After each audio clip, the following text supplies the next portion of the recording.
I was halfway through signing a vendor contract when my phone buzzed, lighting up with a message from my mother that nearly made me drop my pen. Morgan, don't come to Thanksgiving this year. Tyler thinks you bring tension. It's better if you sit this one out. For a second, I thought it was a joke. My sister's new husband had known me for what? Maybe a month? And somehow he had already decided I was the problem? If only he knew. But instead of firing back, I placed my phone face down, looked at my assistant, and said calmly, "Let's reschedule this meeting to tomorrow." Because one thing about me, when people try to push me out, I don't scream or argue. I move. I'm Morgan Hayes, 31, director at Falcon Ridge Real Estate Group, the youngest woman to ever manage a division worth more than $500 million. But nobody in my family knows what I really do. They think I'm in property work, like I'm selling small houses on weekends. I stopped trying to explain my life years ago. My mom's message wasn't new. It was just the loudest version so far. My sister, Brittany, had always been the shining star, the favorite, the one whose choices were treated like gold. I was the quiet one who worked nonstop but still got described as trying her best. But Tyler, her new husband, was different. The kind of man who wanted all eyes on him. The kind who bragged about his big promotion that was really just moving from customer support to team lead. The kind who sized people up like he needed to feel taller. And now, apparently, I was too tense to sit at the same table with him. I wasn't angry. I wasn't hurt. I was done. My life was too big, too full, too heavy to waste time convincing people who didn't care to understand me. I stayed late at the office that night. Finalized project numbers. Signed approvals. Ran simulations for the new executive tower development we were about to unveil. I loved the work. It was the one place I felt completely in control. At midnight, I walked through the empty lobby, heels echoing against marble floors, and felt nothing but clarity. If Tyler didn't want me at Thanksgiving, fine. He just never expected I had a world outside my family. He'd never expected that world to be so much bigger than his. The next morning started like any other, fast, sharp, and full of noise. Phones ringing, emails coming in waves, architects asking for final confirmations. My assistant, Jenna, handed me a new stack of files. Morgan, the contractor for the Skyline project, is running late. But she stopped. Her eyes went wide. When I turned, I froze for half a second. Then I almost laughed. Tyler, standing in the doorway, red-faced, sweating, and completely stunned. He walked in like someone had shoved him forward, eyes darting between me and the giant company logo behind my desk. "Dubba, what is this?" he stammered. I leaned back in my leather chair, completely calm, while he looked like he'd stepped into a nightmare. He must have shown up thinking he'd scare me or intimidate me. Instead, he found out where I really worked, who I really was. "Good morning, Tyler," I said casually. You work here?" he yelled, voice cracking. "You're what? You're the boss." I raised an eyebrow. "I oversee 3 divisions. So, yes. I suppose that makes me the boss." "Why are you here?" He looked like he might faint. I came to talk to someone about an investment meeting. Brittany said her sister might help us, but I thought you worked in rentals." There it was, the judgment hitting him back in the face. I stayed still. Calm. Collected. He was the one shaking. "You told my mom I shouldn't come to Thanksgiving," I said, my tone even but firm. "Because I ruined the vibe, right?" His cheeks drained of color. "Morgan, I didn't know." "Didn't know what?" I asked. "That I had a job, that I had a life, that I wasn't some failure you could push around." He swallowed hard, still staring at the glass wall behind me, the one that showed the entire floor full of employees working under my leadership. I could practically see his ego falling apart one brick at a time. He pointed at me with a shaking finger. Why didn't you tell anyone you were this?" I flashed him the smallest smile. "No one asked." He blinked, speechless. His mouth opened, closed, then opened again with no sound coming out. Jenna walked in behind him, whispering to me, "Should I call security?" but I waved her off. Tyler wasn't a threat. He was just a man who had underestimated the wrong person. I didn't come here for this, he muttered, rubbing his forehead. I came because we need a loan and investor. Brittany said you might convince someone to give us. I cut him off with a raised hand. Tyler, let me make something very clear. I don't mix family with business. And I don't help people who belittle me. He stared at me as if I'd just flipped the world upside down. You can't do this, he shouted suddenly. Do you know who I am? Oh, the classic line. I stood up, slowly, deliberately. Not angry, powerful. Yes, I said. You're the man who tried to keep me out of Thanksgiving. His jaw tightened. But I guess you didn't expect, I continued, that the person you tried to cut out would be sitting in the office you're now begging inside. He went silent, completely frozen. Then, suddenly, he yelled. Not words, just a frustrated scream, the kind you let out when the reality you built collapses in front of you. Everyone on the floor turned to look. His face went bright red as he pointed at me and shouted, You embarrass me. I didn't even flinch. No, I said gently. You embarrassed yourself. He stormed out, slamming the door so hard the glass trembled. Jenna stepped back in after a moment. Well, she said, eyes wide. That was dramatic. I finally exhaled and said, You have no idea. And this is only the beginning. Because he thought the embarrassment ended here. He had no idea what was coming next. Not revenge out of anger. Revenge out of truth. And truth always hits harder. The moment Tyler stormed out of my office, the energy on the floor shifted. People pretended to keep working, but everyone had seen what happened. You can't really hide a grown man screaming like a child in the middle of a corporate building. I didn't chase after him. I didn't need to. Instead, I walked to the glass wall overlooking downtown, letting my heartbeat settle. This wasn't about ego. This was about clarity. Tyler finally saw the part of me he thought didn't exist. Power, stability, independence. And he hated it. 20 minutes later, my phone buzzed. Brittany. I considered ignoring it, but answered anyway. Her voice came out sharp. Morgan, what did you do to Tyler? He just came home furious. I didn't raise my voice. I didn't do anything. He showed up at my workplace without an appointment, yelled in front of my staff, and demanded money. There was silence. Brittany wasn't expecting an answer that calm. Then she snapped. You could have been nicer. I almost laughed. He told Mom I shouldn't come to Thanksgiving. That's because he thinks you judge people. You have this intimidating vibe. I closed my eyes. The irony was painful. Britt, I said softly, maybe he feels intimidated because he underestimates everyone around him. She didn't respond. She hung up instead. I stood there for a moment, realizing something. My family didn't reject me because I was a problem. They rejected me because I outgrew the version of me they were comfortable with. Fine. They could keep their small version of me, because life had bigger plans.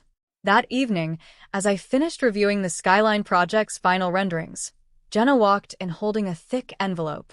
This came through a private courier, she said. It's from legal. I opened it. Inside was a file with a heading. Tyler Morris, background report. Requested, not by you. My eyebrows shot up. Who requested this? I asked. Jenna hesitated. The courier said your mother. I blinked. My mother? The same woman who told me I wasn't welcome at Thanksgiving? My heart tightened, not from hurt but from a growing suspicion. I skimmed the file and stopped cold. Tyler had debts. A lot of them. Personal loans. Old credit card defaults. A failed tech startup he conveniently never mentioned. Even worse, he had recently applied for a private investment loan using Brittany's name. I sat down slowly. So that's why he showed up at my office. He didn't want me there for Thanksgiving because he didn't want me near my own family, in case they found out he was using them. And that wasn't even the worst part. At the bottom of the report was a note written by my mother in shaky handwriting. I didn't know who else to ask. If he hurts Brittany financially, please protect her. It hit me instantly. My mother wasn't pushing me away because she wanted to. She was protecting Tyler. Or rather, protecting my sister from what she feared he'd do if I confronted him. A strange mix of sadness and something sharper rushed through me. They still didn't trust me. Not enough to talk to me directly. Not enough to ask for help openly. But they trusted me enough to research Tyler behind his back. And they trusted me enough to hope I'd do something about it. I closed the file slowly. Fine. If they wanted me out of Thanksgiving, they would get exactly what they asked for. I grabbed my coat, left the office, and headed straight to the only place this needed to end. Tyler and Brittany's house. Not to fight. Not to yell. To finish this. Because he thought screaming in my office was the worst moment of his life. He had no idea what was waiting for him when he opened that front door. The sun was setting when I parked outside Brittany and Tyler's house. Warm lights glowed through the windows. From the outside, it looked peaceful. Perfect.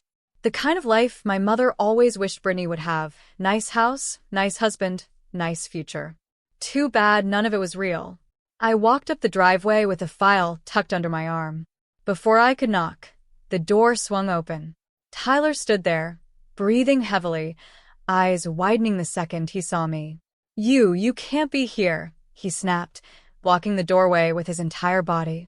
I smiled calmly. Move. He didn't. So, I raised the envelope slightly. Unless you want Brittany to open this instead of me? His face drained of color instantly. What is that? He asked, voice cracking. Your past, I replied. Or should I say, your present? He stepped back, panic flashing in his eyes. Not because of me. Because he knew exactly what was in that folder. I walked inside without waiting for permission. Brittany was in the kitchen, stirring something on the stove. She froze when she saw me. Morgan? What are you?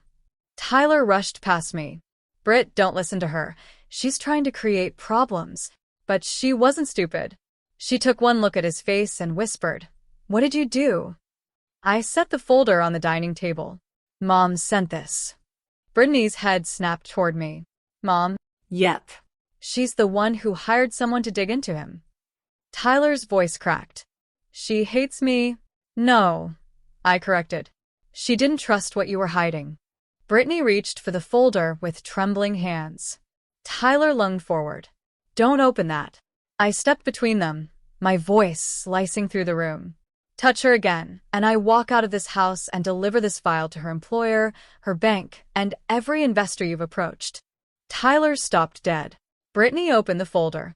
The silence that followed was suffocating. Page after page, loans, defaults, failed ventures, new debts, his application for a private investment loan under her name. She whispered, Tyler, tell me this isn't true. He lifted a hand, desperate. Brittany, listen, baby, I just needed help. For us. For our future. No, she said, voice shaking. For your mess. He looked at me then, eyes burning with anger. You planned this. You want to ruin my life. I didn't blink. You ruined your own life when you tried to drag my family into your debt. He clenched his fists, chest rising like he wanted to scream again. But Brittany stepped in front of me, something fierce awakening in her. Get out of my house, she told him. He froze. What? You heard me. Leave. For the first time, he looked genuinely terrified. But where will I go? That's not my problem, she said. He tried one last time. Your mom will hate you for this. No, Brittany whispered. She'll finally understand why Morgan didn't come to Thanksgiving. He stormed out, slamming the door behind him. Brittany turned to me, tears threatening to fall. Why didn't you tell us who you really are? What you really do? I sighed. Because you never asked. She broke down then, leaning into me. Not as my sister who always had everything, but as someone finally seeing the truth. Stay for dinner? She whispered. I nodded. Yeah, I'm here. But tomorrow? Tomorrow was going to be the real moment of revenge. And it wouldn't be loud. It would be unforgettable. Thanksgiving morning arrived with that sharp holiday chill that usually felt comforting. But this year it carried something new: clarity. Strength. A sense that everything, finally, was shifting into place. I got dressed in a simple navy suit, tied my hair back, and grabbed the folder my mother had sent. Not to expose Tyler. That part was done. I was bringing it for a different reason. A truth my family needed to hear from me, not from whispers or assumptions. When I pulled into my mother's driveway, the smell of food drifted from the open windows. Laughter echoed from inside.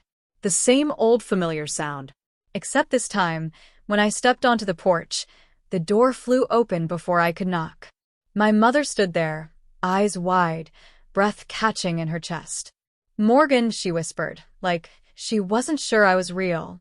"I heard you didn't expect me," I said calmly. Her voice broke. I didn't know what to do. "Tyler, he said you two didn't get along, and Brittany seemed happy, and you believed him." I finished for her. She closed her eyes, guilt washing over her face. "I'm sorry. I didn't want the day to turn into an argument." That was always her fear, conflict. Not truth. Not protection. Just conflict. But today wasn't about fighting. "I know," I said gently. "That's why I'm here." She looked confused but stepped aside, letting me in. The house was warm, filled with voices, but the second they saw me, everyone went quiet. My aunt whispered, "I thought she wasn't coming." Brittany walked out from the kitchen, wiping her hands on a towel. She looked stronger today. Clearer. She came straight to me and hugged me tight, surprising everyone, including Mom. "She told me everything," Brittany said softly. Mom's eyes darted between us. "Everything." I handed her the folder. "You hired someone to look into Tyler," I said.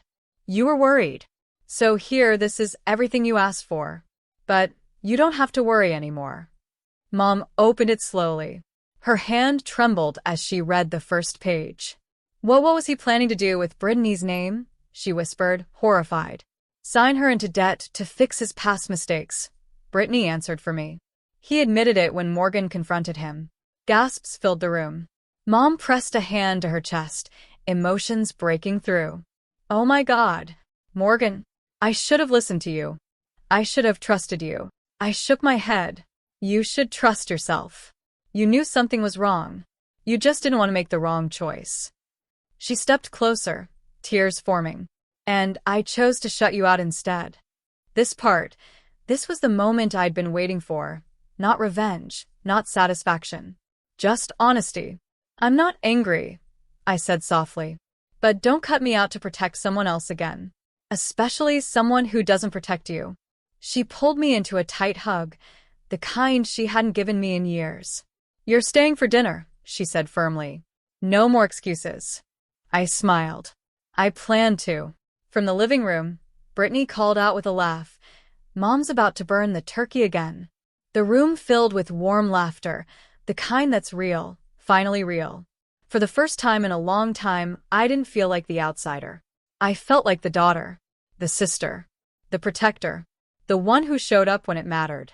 And as we gathered around the table, plates full, voices loud, I realized something. The revenge wasn't the confrontation. It wasn't exposing Tyler. It wasn't proving myself. The real revenge was being happy, right where they once thought I didn't belong.